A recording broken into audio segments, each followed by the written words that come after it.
So with verse number 72, we have completed the second chapter of the Bhagavad Gita. As I said earlier, the second chapter is like an index of the Bhagavad Gita. And if somebody has understood the second chapter in depth, one need not proceed further, because it contains everything that has to be said. Krishna has covered all the topics that he wanted to talk about. So if one has understood that in detail, there is no need to proceed further. But Krishna also knows it is not so easy for even Arjuna to understand. So if Arjuna also had doubts, definitely we will have more doubts. And each of us, depending on the preparedness of the mind, our doubts will vary. So Krishna knows that, and the further chapters he will be elaborating on each topic in a more detailed way, so that more people will be able to understand even minute things. But like I said, second chapter contains the entire Bhagavad Gita teaching. Now, having completed this chapter, let us now summarize and understand what we have learnt in this chapter so far. So we can divide the second chapter into 4 sections. From verses 1 to 10, it depicts Arjuna's surrender. From verses 11 to 38, it is Jnana Yoga. Krishna is giving the knowledge of the self. Verses 39 to 53, it is Karma Yoga, where action is given importance. And from 54 to 72, it is about Sthita Prajna, or the characteristics of a wise person, and it also covers how to become a wise person. So these are the 4 topics that are covered in this, and these 4 topics are the topics covered in the entire Bhagavad Gita. So further details, whatever Krishna is going to talk in the next chapters also are based on these topics only, but in a more elaborate way. So as we know, the verse 1 continued from where Arjuna left off. The previous chapter was Arjuna's sorrow, where he poured out all his frustrations, his fears, everything he poured out, and Krishna listened to him very carefully without saying a single word. And in the second chapter also, as we see, the first 10 verses, Arjuna continued to pour out his feelings, and finally, having exhausted all that he had to say, and Krishna hadn't responded to any of that, because if Krishna had responded, again Arjuna would have found some way to again further give reasons. We always try to justify. So when somebody says something, we again tend to justify. But if somebody doesn't respond at all, and once you have exhausted whatever you have to say, there is nothing more one can do. So that is the best way to handle anything. Allow that person, if somebody is pouring out his sorrows or frustration, just allow him to do that. If we interfere in between, we are bound, that person is bound to find more things to say. So Krishna allowed Arjuna to pour out everything that he wanted to say, and finally Arjuna had nothing more to say. So then he just surrendered and told Krishna, now you guide me. You tell me what I should do. Till then Krishna had not opened his mouth. So the first 10 verses cover the usual problem which all of us face, which is called samsara, based on attachments. So it all starts with attachments to things, people, all likes and dislikes, which we call as raga. And attachments lead to sorrow, because if we don't get what we want, definitely we will become unhappy, which will lead to sorrow, and finally sorrow will lead to delusion. This is what we call as the problem of samsara. Attachment leading to sorrow, and sorrow leading to delusion. So this is what Arjuna went through, and this problem is common for all of us. The degree of attachment may vary, but the more the attachment, the more the sorrow and more the delusion. So this is the message that the Gita is giving. Attachments are the root cause of all the problems of samsara. So having poured out all that he had to say, finally Arjuna surrenders to Krishna and says, now I leave it to you, please guide me. So this is what all of us tend to do and should do. So we leave it to the Lord. Once we feel we have nothing else to do, we are not able to handle any problem, we leave it to the Lord.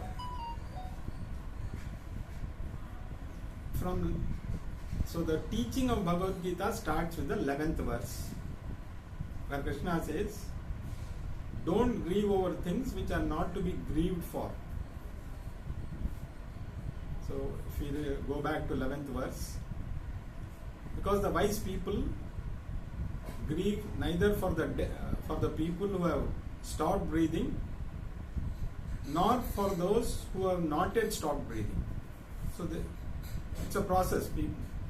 Continuously people are dying, and the others are on the way. It's just some people have stopped breathing, other people are not yet stopped breathing. They are still continuing to breathe, but you don't know how long. So Krishna says the wise men don't grieve over such things. So then Krishna explains who is a wise person, who understands the self, the Atma. So what is the Atma Swarupa? It is neither the body nor the mind. And the Atma is the self. Body happens to be just like a dress which is changed. Once one set of clothes get dirty, you change to the next set of clothes. Similarly, once the work of this body is over, you change the body. So then what is the Atma? So Atma is not a part of the body. It is not a product of the body. It is not a property of the body. It is beyond the boundaries of the body, and it continues to exist even after the body perishes. For example, if we look at this hand, if somebody says, what can you see? I can see the palm, I can see the fingers, I can even see the dirt on the fingers, I can even see every part of the lines on the finger. But one thing which is very obvious, which people take for granted, is the light. In the presence of the light only this hand is visible. without the light one cannot see the hand. So the light is not a part of the hand, it is not a product of the hand, it is not the property of the hand. It extends beyond the boundaries of the hand. It is not that the light is falling only on the hand. And even if the hand is removed, the light continues to exist. So this is exactly what Atma is. So this is what Atma is. So this is what is the nature of the Atma we have to understand.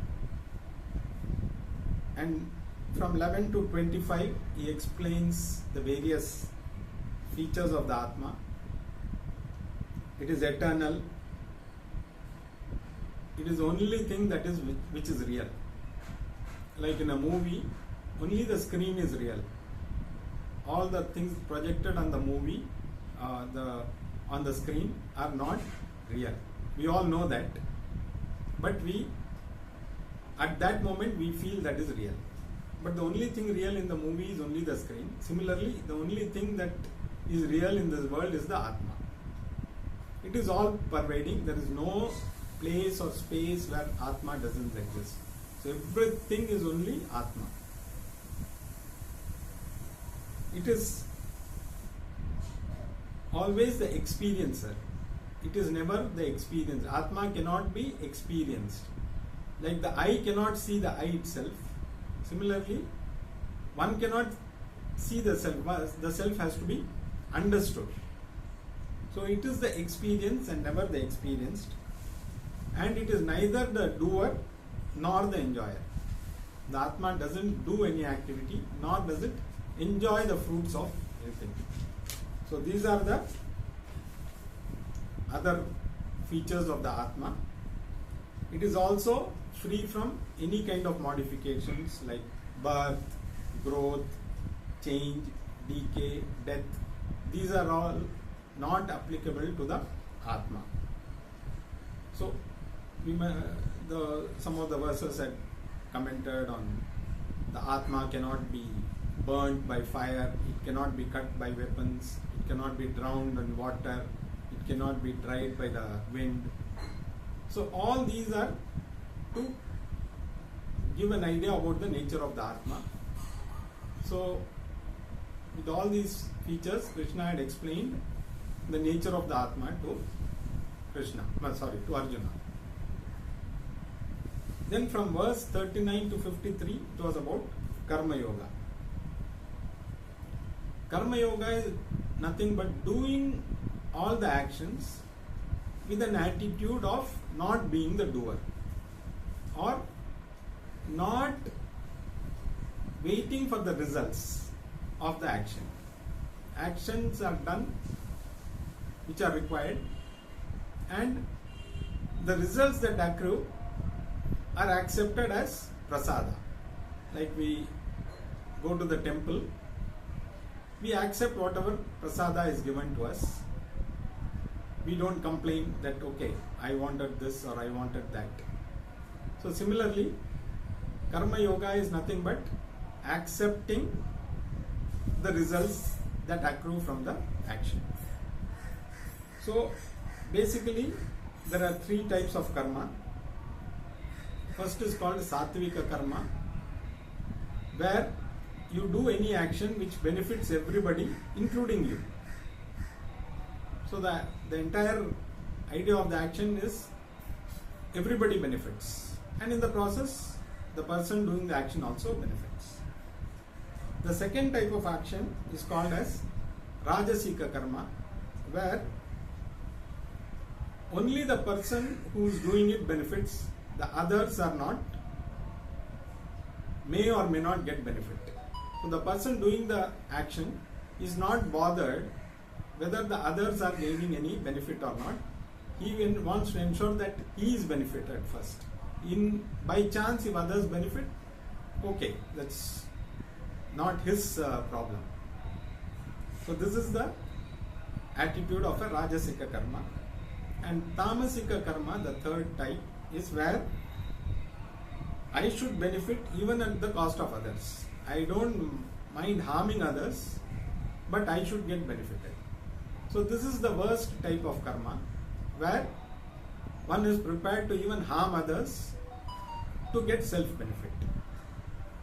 So the best type of karma is, of course, sattvika karma. So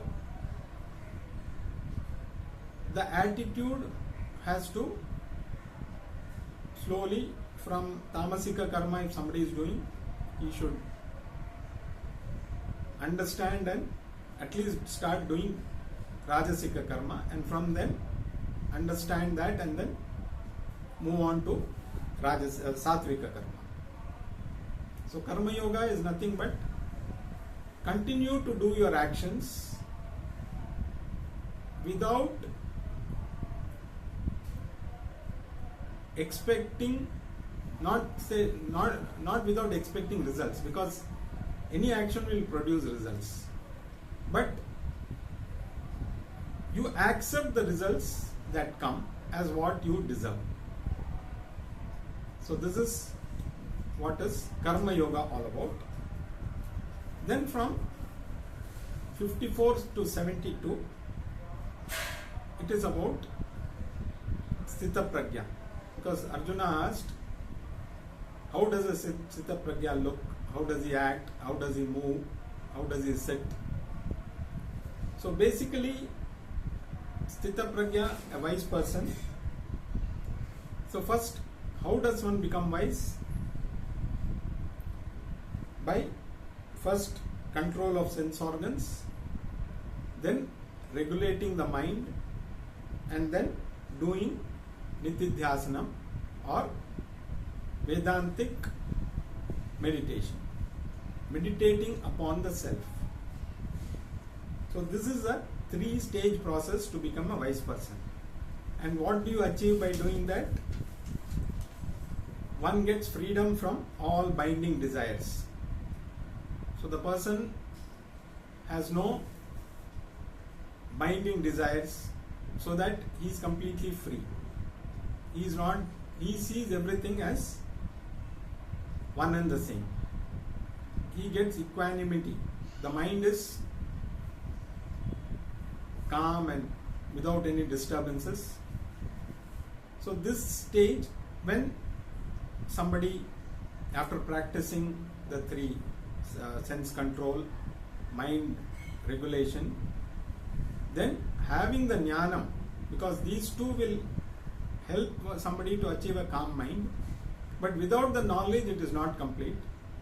So one has to gain the knowledge through study, and then reflect upon that knowledge, meditate upon that knowledge, and become a wise person, a sthita prajna. And the sthita prajna finally attains moksha. Once his body gets dropped, he doesn't get any further births. He is free from the cycle of births and deaths, or free from the cycle of samsara. So as Arjuna started with the problem of samsara, for which he wanted a solution, which is all what we want. So freedom from this cycle of birth and death is possible only through becoming a sthita prajna. And Krishna also has given the means to become a sthita prajna, the method to become a sthita prajna. And once you become a sthita prajna, only through knowledge you gain moksha. So this is what the 2nd chapter covers, everything that one needs to know. But there are a lot of, this may be a little, in a very nutshell he has given everything. He will further elaborate on all these, so that further understanding becomes easy, because we all will have a lot of doubts, which even Arjuna had. So these doubts will require further answers from Krishna, which he will continue in the next chapter, the 3rd chapter, which is titled as Karma Yoga.